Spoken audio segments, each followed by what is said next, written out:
번째로 얘기할 것은 바로 기울기 벡터라는 겁니다. f가 두 변수 x와 y의 함수이면 f의 기울기는 아래와 같이 정의된 벡터 함수이다 라는 건데, 그레디언트라는 기호를 이제 뒤집어 씌웠습니다. 우리가 약자로 바로 이렇게 씁니다. 즉 그레디언트 f라고 부르는데, 우리가 이 연산 기호를 뒤집어 씌우면 특징이 뭐냐면요, 얘가 지금 뭐죠? 실함수죠. 그러니까 이런 건데, f의 x, y라는 것은 x의 제곱에 y 더하기 x 그냥 y의 제곱처럼 실제는 스칼라 함수로 이루어진 거죠. 선생님, 그럼 스칼라 함수가 아닌 함수는 뭐가 있느냐라고 얘기를 하면, 이제 이런 함수들은 이제 뭐라고 부르냐면 우리가 벡터 함수라고 부르죠. 그래서 실제는 얘는 스칼라 함수에 대해서 우리는 뭐를 하겠다? 얘기를 하겠다. 이제 이런 뜻입니다. 그래서 얘는 무슨 함수가 되고 얘는 바로 벡터 함수가 되고, 자, 얘는 뭐가 되죠? 바로 스칼라 함수가 됩니다. 자, 그레디언트에 따라 이제 스칼라 함수에다가 그레디언트를 씌웠을 때 이제 규칙성을 설명하고 있는 겁니다. 그래서 얘는 정의가 되는데, 즉 f를 x에 관해서 미분 때린 것을 쓰고 f를 y에 관한 것을 미분을 때린 것을 결론적으로 이제 이렇게 적기로 한 겁니다. 오케이? 이해되죠? 자, 그럼 봐요. 이제 네 번째입니다. 그럼 네 번째는 삼변수 함수에 대한, 이번에는 기울기 벡터라는 건데, 얘도 역시나 마찬가지죠. 변수가 3개짜리니까 그레디언트를 어떻게 뒤집어 씌우면 f를 x에 관해서 미분 때린 것을 앞에 x자리에다 적어주고, f를 y에 관해서 미분 때린 것을 y자리, f를 z에 관해서 미분 때린 것을 바로 z자리로 적어준다라는 겁니다. 오케이? 요거 이해됐습니까? 안 됐습니까? 이해됐죠? 그래서 실전 스칼라에 대한 그레디언트를 뒤집어 씌웠을 때 법칙에 대한 얘기를 지금 우리가 정의를 소개한 겁니다. 오케이? 이해되죠? 자, 그러면 봅시다. 이제 다음으로 이어갈 개념은 바로 다섯 번째, 지금 방향도함수의 최대화라는 단어입니다. 자, f가 2변수 또는 3변수의 미분 가능한 함수라고 가정을 하자라는 거죠. 그럼 방향동함수 du의 fx의 최대값은 뭐래? 그레디언트 뭐랑 같답니까? fx이고, 이것을 우리는 벡터 u 방향의 기울기에 바로 그레디언트 fx와 일치할 때 생긴다. 이제 이런 뜻이죠. 자, 그러면 이게 무슨 뜻인지 이제 차근차근 한번 살펴봅시다. 자, 봐요. 이게 정확히 표현을 쓰면 x만 쓰면 안 되고 이제 이렇게 써줘야 되는 거죠. x, y의 바로 그레디언트 절대값이라는 표현을 써줘야 되고요.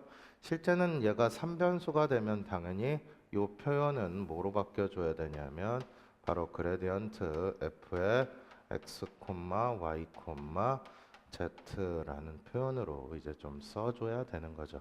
이해되죠? 자, 그러면 봅시다. u 방향에 대한 도함수를 갖고 왔을 때 얘기를 하는 거니까요. u 방향을 내가 2차원상에서만 증명하면 뭐 어차피 3차원상은 뻔하기 때문에, 자, 사인 세타 이제 이렇게 잡을 수 있죠. 맞습니까? 자, 그러면 우리가 du라는 것은 알고 보면 du의 f의 x, y라는 표현은요, 알고 보면 뭐랑 같았죠? 바로 내가 뭐를 갖다 놓는다면 그레디언트 f를 갖다 놓는다면 이 표현은 f의 편도함수에 y의 편도함수이지 않습니까? 그러면 얘는 결론적으로 그레디언트 f에다가 내적 결론적으로 u를 건 것과 같죠. 맞습니까? 자, 그러니까 우리는 얘를 뭐로 나타낼 수 있으니까 바로 그레디언트 f의 절대값에 바로 u의 절대값으로 나타낼 수 있지 않습니까? 근데 u라는 것은 우리가 단위 벡터로 바꿔왔기 때문에 결론적으로 요 값은 얼마가 됩니까? 바로 1이 되죠. 그러니까 여기에 코사인 세타가 들어가야 되죠. 그러면 이 식을 정리하시면 당연히 이 식은 그레디언트 f의 바로 절대값보다 당연히 작아질 수밖에 없다라는 겁니다. 그러니까 5번에 있는 얘기들은 실제는 우리가 뭐 한 거야? 바로 그냥 뻔한 얘기인 거죠. 오케이? 요거 이해됐어요? 안 됐어요? 이해됐죠? 자, 그럼 봅시다. 이제 6번째인데요. 자, 둥이 곡면에 대한 지금 뭐래? 저평면의 정의랍니다. 자, 만약 내가 그레디언트 fx, y, z가 0이 아니면 P를 통과하고 법선 벡터 바로 그레디언트 F의 x0, y0, z0를 가지는 평면을 점 P에 에서 등이 곡면 바로 F의 x0, x, y, z를 K에 대한 뭐로 정의한다? 바로 저평면으로 정의한다. 이제 이렇게 돼 있습니다. 그러면 실제는 뭐가 돼 있는 거야? 이게 바로 저평면의 정의로 갖고 온 거죠. 그러면 우리가 체크해 봐야 될 건 있습니다. 우리가 앞에서 배웠을 때 저평면의 정의는 뭐였습니까? 앞에서 배웠을 때 저평면의 정의는 바로 얘였습니다.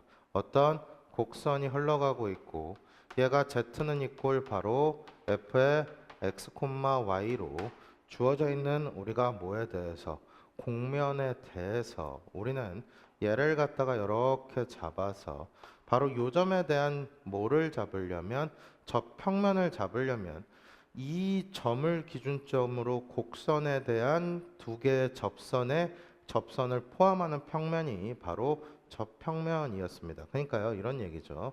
내가 요 점을 포함하면서 이렇게 된 곡선이 지나가고 있고 요 점을 포함하면서 내가 이렇게 된 곡선이 지나가고 있지 않습니까? 그러면 여기서 구성된 여기에서 접선과 여기에서 구성된 여기에서의 접선을 포함하는 우리가 평면을 뭐로 잡으면 바로 이렇게 잡으면 얘가 결론적으로 우리가 바로 접평면의 정의였죠. 그러면 우리가 뭐를 통해서 바로 그레디언트를 통해서 나타내면 걔가 저평면의 즉 이 직선과 이 직선의 바로 이 수직인 이 벡터가 바로 그레디언트 f라는 것을 우리가 뭐를 하면 증명만 할 수 있으면 실제는 뭐가 되냐면 적평면이라는 것은 조금 자명하게 느껴집니다. 오케이? 요거 이해됐습니까? 안 됐습니까? 이해됐죠? 자, 그러면 우리가 요 점을 지나는 곡면상의 교선을 잡았을 때 우리가 이미 곡선에 대해서 결론적으로 뭐다? 얘가 뭐를 보이면 바로 수직 관계만 보여주면 우리는 얘를 갖다가 결론적으로 법선이라는 표현으로 쓸 수 있게 될 것 같습니다. 그죠? 자, 그러면 이제 우리는 뭐를 증명할 거냐면 얘를 증명할 겁니다. f의 x, y, z가 k라는 곡선이 있고요. 바로 얘의 곡면에 포함되어 있는 곡선이죠. 곡선 내가 xt를 내가 뭐로 잡을 거냐면 바로 xt, yt, 바로 zt라는 곡면을 잡습니다. 그랬을 때 우리가 하고 싶은 얘기는 뭐다? 바로 그레디언트 f와 뭐를 내적시켰더니 바로 x't를 내적시켰더니 이 값이 제로만 보장을 한다면 우리는 뭐라고 정의할 수 있는 거야? 결론적으로 얘가 법선 벡터의 역할을 할 수 있을 거고 그럼 이 점을 알고 있으니까 우리는 평면에 대한 식이 저렇게 된다라는 것은 어떻게 보면 자명한 얘기죠. 오케이? 이해됩니까? 그래서 내가 증명하고 싶은 건 뭐다? 바로 얘가 0이다 라는 것을 증명할 겁니다. 자, 그럼 봐요. f의 x, y, z는 이꼴 k라고 놓고요. 나는 양변을 뭐 할 거냐면 양변을 전미분할 겁니다. 그럼 전미분을 해주면 얘는 D에 F에 바로 x, y, z가 이꼴 바로 0이 될 거고요. 그럼 이제 요 식을 이제 풀어 보시면 되죠. 그러면 자 봐요. 요 식을 이제 풀어 보면 요 식은 어떻게 됩니까? 바로 f의 편도함수의 바로 dx 더하기 f의 y의 편도함수에다가 더하기 f의 z의 바로 dz 값이 얼마라는 게 되는 겁니까? 바로 0이라는 게 되겠죠. 오케이? 이해됩니까? 그러면 얘를 갖다가 이제 우리는 뭐로 나눌 거냐면 양변을 dt로 나눕시다. 그러면 얘가 dt가 될 거고요. 그럼 얘가 dt가 되면서 얘가 dt가 되죠. 맞습니까?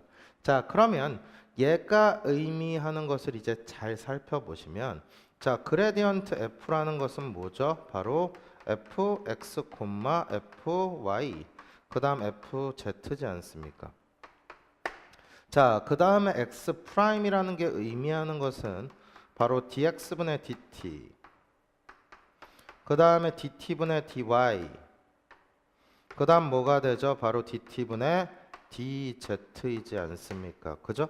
자, 그러니까 당연히 우리는 이 값이 0으로 주어졌으니까 바로 얘네 둘의 내적 값이 얼마다? 제로다라는 얘기는 자연스럽게 설명해 줄 수 있겠죠. 오케이? 이해됩니까? 그러니까 우리가 저평면을 구할 때는 실제는 우리가 앞에서는 뭐를 통해서 구했습니까?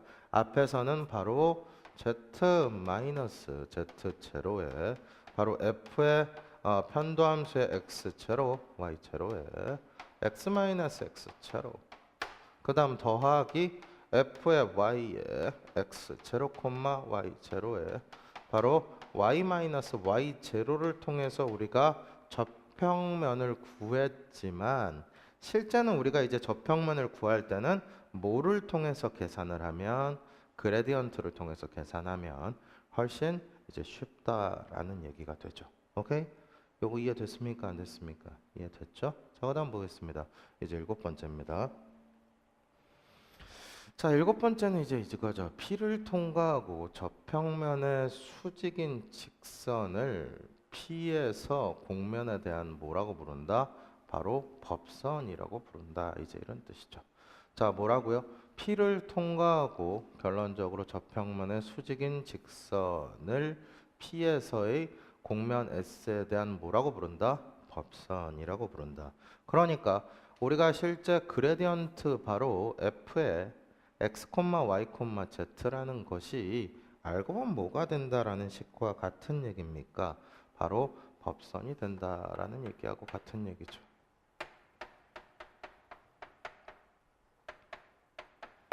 요거 이해됐습니까? 안 됐습니까? 요거 이해됐죠? 자, 그러면 이제 문제로 넘어가면서 차근차근 한번 봅시다. 자, 문제 보겠습니다.